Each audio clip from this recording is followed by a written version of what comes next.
வெங்காயம் நல்லா வதங்கி மசாலாலாம் சேர்ந்து எண்ணெய் பிரிஞ்சு வந்துருச்சு. இப்போ இந்த தக்காளி பியூரி இதில் சேர்த்துடலாம்.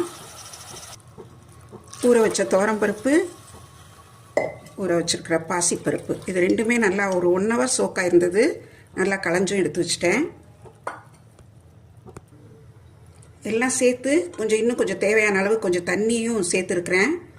குக்கரை மூடி வெயிட் போட்டு விட்டுறலாம். இது நல்லா அந்த பருப்பெல்லாம் நல்லா குழைய வேகிற அளவுக்கு விசில் வர விடணும்.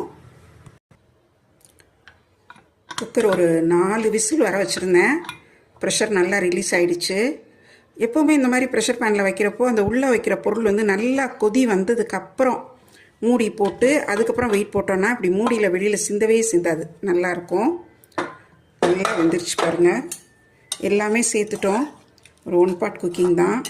நமக்கு வேணும்னா இந்த கன்சிஸ்டன்சிக்கு இன்னும்